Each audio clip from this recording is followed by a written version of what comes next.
Welcome to eco exam में आपका स्वागत है। दोस्तों आज की इस वीडियो क्विज टेस्ट में आपसे पूछे जाएंगे बायोलॉजी से 50 सवालों को जो कॉम्पिटिटिव एग्जाम में लगातार पूछे गए। तो आप इस वीडियो क्विज को ध्यान से दीजिएगा और इस तरह से आपका एक छोटा सेल्फ टेस्ट हो जाएगा जो कि बहुत जरूरी होता है सेल्फ कॉन्फिडेंस बढ़ाने के लिए। एक और जरूरी बात, मैं रोज आपके लिए सब्जेक्ट वाइज क्विज लेकर के आता हूँ और प्रत्येक क्वेश्चन के लिए मैं 5 सेकंड का समय देता हूँ जो कि आपकी स्पीड को बनाए रखता है। और ऐसे ही रोजाना वीडियो पाने के लिए आप हमारे इको एग्जाम यूट्यूब चैनल को सब्सक्राइब और शेयर जरूर करें। मैं आप लोग को यकीनी नहीं विश्वास दिलाता हूँ, यदि रोजाना आप इन 50 सवालों में से 30-40 का भी सही से जवाब देते हैं तो सफलता एक दिन आपकी चरण चूमेगी। तो चलिए क्विज को स्टार्ट करते हैं। फ्लोएम का कार्य है।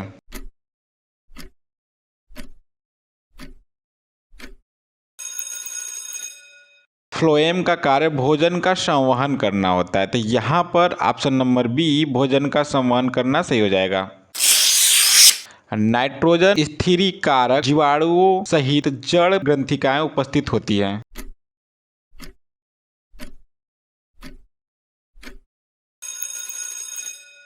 नाइट्रोजन स्थिरीकरण जीवाणुओं सहित जो है जड़ ग्रंथिकाएं उपस्थित होती है। कहाँ पे होती है? चना में होती है। यहाँ पे ऑप्शन नंबर सी चना सही हो जाएगा। गंदी कीड़ा इसका नाशक जीव है।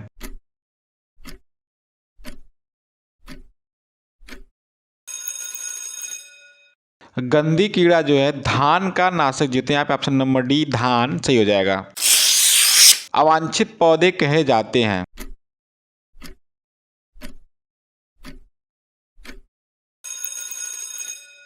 अवांछित पौधे जो है खरपतवार को कहे जाते हैं। यहाँ पे ऑप्शन नंबर डी खरपतवार सही हो जाएगा। कोशिका शब्द का इस्तेमाल सर्वप्रथम किसने किया था?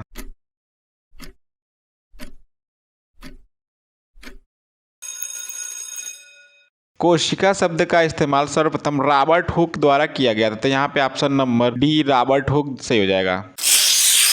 रेखीय पेशियां उपस्थित होती हैं।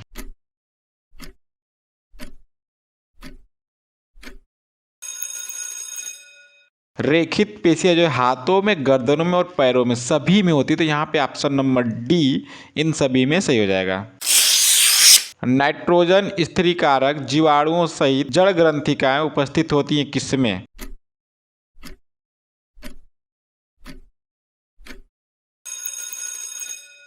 नाइट्रोजन स्थिरीकारक जीवाणुओं सहित जो जड़ ग्रंथिकाएं होती चना में होती। तो यहाँ पे ऑप्शन नंबर सी चना सही हो जाएगा। आइकेन का एक एल्गल सहयोगी कहलाता है।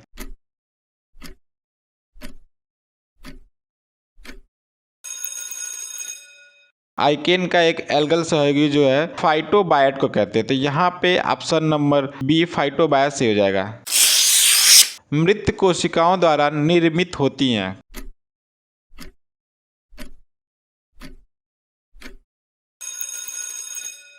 एपिडर्मिस जो है मृत कोशिकाओं द्वारा निर्मित होती है। तो यहाँ पे ऑप्शन नंबर सी एपिडर्मिस से हो जाएगा। ब्रश बॉर्डर एपिथीलियम पाए जाते हैं।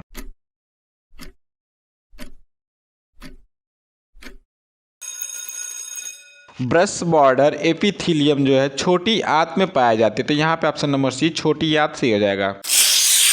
रस्ट किस पौधे का कवकी रोग है?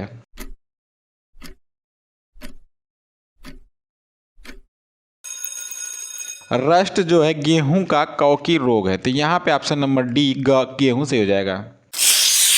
ऑस्टियोब्लास्ट उपस्थित होते हैं।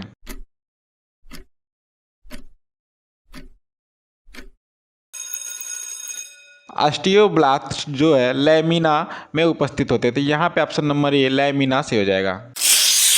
हरित क्रांति और श्वेत क्रांति क्रमशः संबंधित है।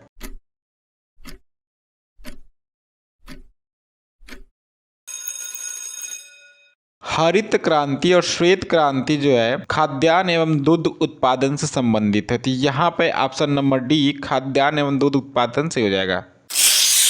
जीवित कोशिकाएं जो यांत्रिक बल प्रदान करती हैं क्या कहलाती हैं?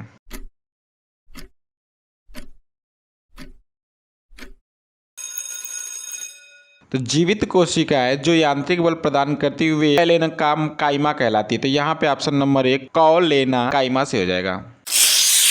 वर्गीकरण की मूल इकाई है।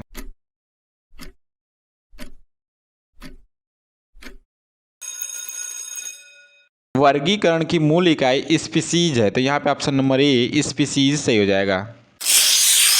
द्विनाम पद्धति के प्रस्तावक थे।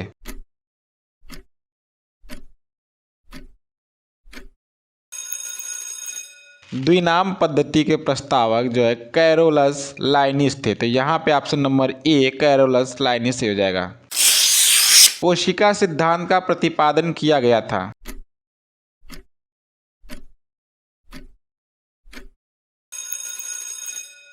कोशिका सिद्धांत का प्रतिपादन स्लाइडेन एवं स्वान द्वारा किया गया था, तो यहाँ पे ऑप्शन नंबर बी स्लाइडेन एवं स्वान सही हो जाएगा। एरियोलार ऊतक मौजूद होते कहाँ पे?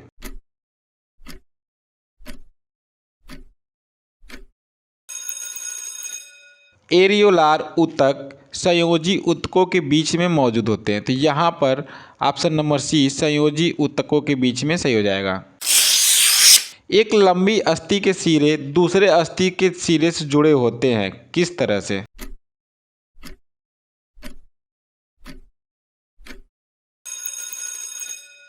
एक लंबी अस्थि के सिरे दूसरे अस्थि से जुड़े होते हैं, लिंगामेंट द्वारा जुड़े होते हैं, तो यहाँ पे ऑप्शन नंबर बी लिंगामेंट से हो जाएगा। लिग्नी युक्त मृत कोशिकाएं हैं।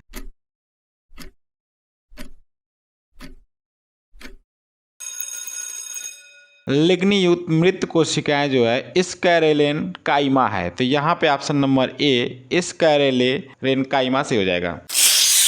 पौधे में द्वितीय वृद्धि के लिए उत्तरदायी होते हैं।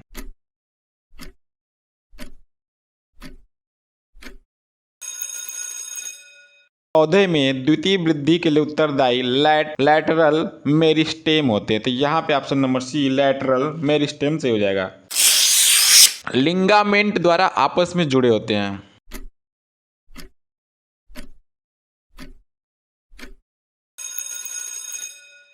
लिंगामेंट द्वारा पेशीय अस्थि से जुड़े होते हैं, तो यहाँ पे ऑप्शन नंबर सी जो है पेशीय अस्थियों से सही हो जाएगा। न्यूमैटिक्स अस्थियां किसमें पाई जाती है?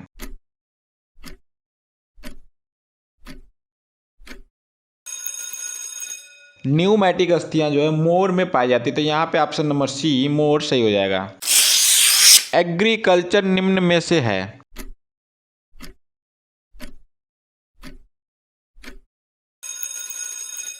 मधुमक्खी पालन जो है एग्रीकल्चर के अंतर्गत आता है, तो यहाँ पे ऑप्शन नंबर ए सही हो जाएगा। रुधिर के द्रवीय भाग को कहते हैं।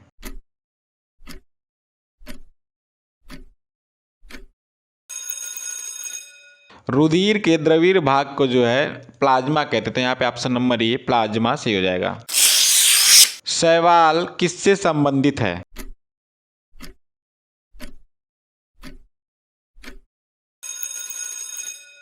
शैवाल जो है टेरिडोफाइट, थैलोफाइट और ब्रायोफाइट सभी से संबंधित है, तो यहाँ पे ऑप्शन नंबर डी सभी सही हो जाएगा।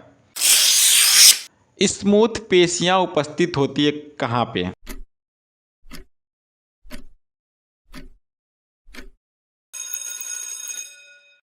स्मूथ पेशियां जो है शिराओं में, यूट्रस में और धमनियों में सभी में उपस्थित होती थी, यहाँ पे ऑप्शन नंबर डी इन सभी में सही हो जाएगा।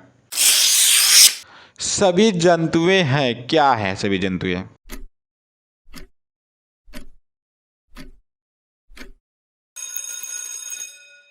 सभी जंतुएं परपोषी है, तो यहाँ पे ऑप्शन नंबर बी परपोषी सही हो जाएगा। संयोजी ऊतक में पाए जाने वाले श्वेत जंतुओं का निर्माण होता है किसके द्वारा?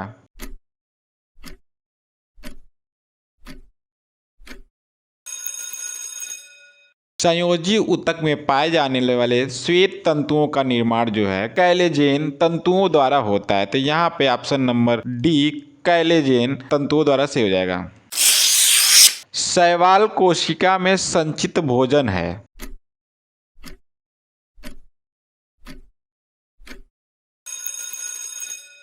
शैवाल कोशिका में संचित भोजन जो है स्टार्च है, तो यहाँ पे ऑप्शन नंबर ए स्टार्च सही हो जाएगा। टैक्सोनॉमी का जनक किसे कहा जाता है?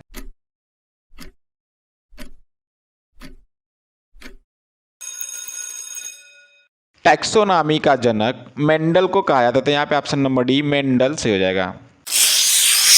टेरिडोफाइट्स कहते हैं किसको?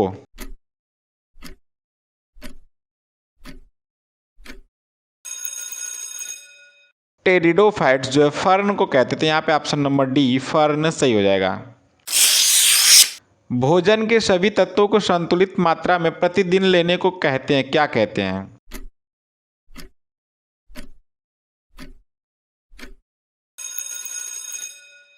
भोजन के सभी तत्वों को संतुलित मात्रा में प्रतिदिन लेने को जो है संतुलित आहार कहते हैं। तो यहाँ पे ऑप्शन नंबर बी संतुलित आहार सही हो जाएगा।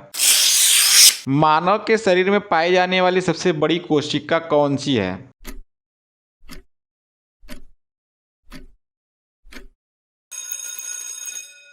मानव के शरीर में पाई जाने वाली सबसे बड़ी कोशिका जो है तंत्रिका तंत्र की कोशिका है। तो यहाँ पे ऑप्शन नंबर डी तंत्रिका तंत्र की कोशिकाएं सही हो जाएंगे।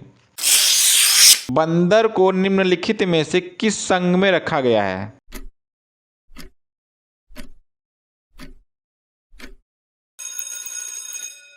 बंदर को जो है मैमल्स संघ में रखा गया। तो यहाँ पे ऑप्शन नंबर ए मैमल्स सही हो जाएगा।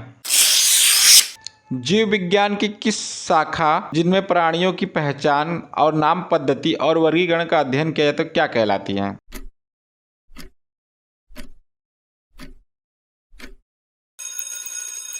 जीव विज्ञान की वह शाखा जिनमें प्राणियों की पहचान, नाम पद्धति और वर्गीकरण का अध्ययन किया जाता है वे टैक्सोनॉमी कहलाती है। तो यहाँ पे ऑप्शन नंबर डी टैक्सोनॉमी से हो जाएगा।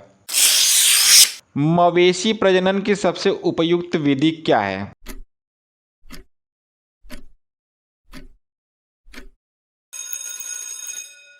मवेशी प्रजनन की सबसे उपयुक्त विधि जो है कृत्रिम गर्भधान है। तो यहाँ पे ऑप्शन नंबर सी कृत्रिम गर्भधान से हो जाएगा।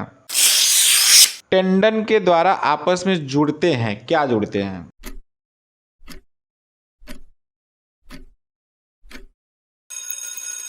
टेंडन के द्वारा जो है पेशियां अस्थियों से जुड़ते हैं। तो यहाँ पे ऑप्शन नंबर सी सही हो जाएगा। पौधों के लिए अधिक मात्रा में आवश्यक तत्व क्या है?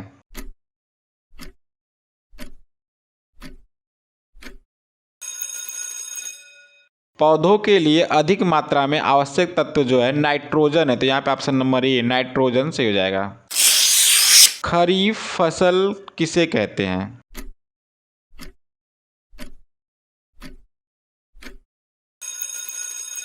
इनमें से धान की खेती जो है खरीफ फसल कहलाती है। तो यहाँ पे ऑप्शन नंबर बी धान से हो जाएगा। सिलिएटेड एपिथीलियम उपस्थित होते हैं कहाँ पे?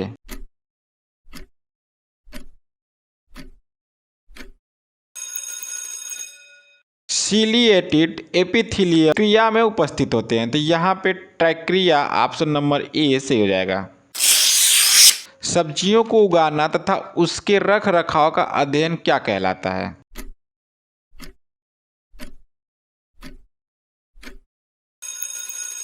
सब्जियों को उगाना तथा उसके रख रखाव के अध्ययन को ऑर्ली कल्चर कहते हैं। तो यहाँ पे option number C orally culture से हो जाएगा। छोटी चेचक बीमारी रोगाणु है किसका?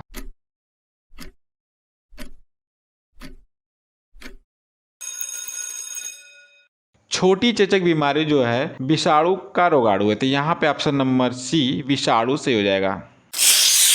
जायद फसलों की पैदावार मुख्यतः कितने महीने में होती है?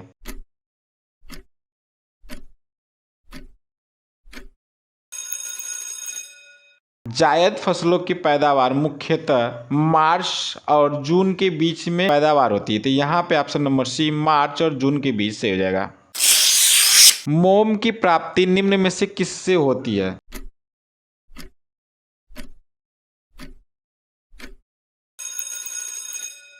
मोम की प्राप्ति निम्न में से श्रमिक से होती है। तो यहाँ पे ऑप्शन नंबर ए श्रमिक से हो जाएगा। निम्न में से कौन कीट एक सामाजिक प्राणी है?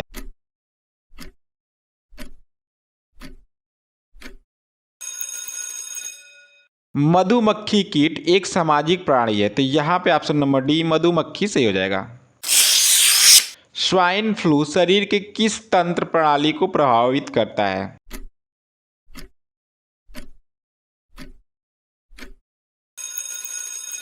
स्वाइन फ्लू शरीर के श्वसन तंत्र को प्रणाली को प्रभावित करता है। तो यहाँ पे ऑप्शन नंबर बी श्वसन तंत्र सही हो जाएगा। जिम्नोस्पर्म किसके द्वारा अभिलक्षणित होते हैं?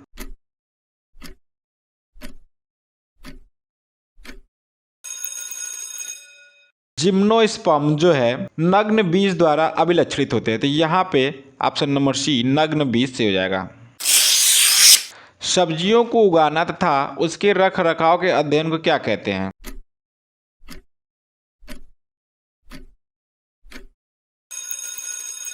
सब्जियों को उगाना तथा उसके रख रखाव के अध्ययन को ओरली कल्चर कहते थे। यहाँ पे option number C orally culture से हो जाएगा। पादप ऊतकों में परिपक्वता की अवस्था में जीवित प्रोटोप्लाज्म का अभाव होता है।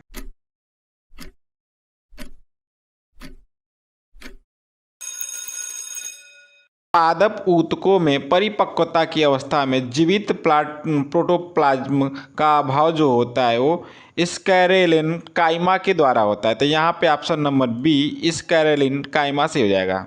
तो ये था हमारा आज का video quiz. Please comment box में जरूर बताइएगा आपको ये क्विज कैसा लगा और 50 सवालों में से आपने कितने का सही से जवाब दिया। और अगर अभी तक आपने हमारे इस चैनल को सब्सक्राइब नहीं किया है तो इसे सब्सक्राइब जरूर कर ले और बराबर में एक बेल आइकन भी दिखेगा उसे भी प्रेस कर लीजिए जिससे डेली क्विज आपको मिलती रहे। Eco exam always with you. Thank you for watching me.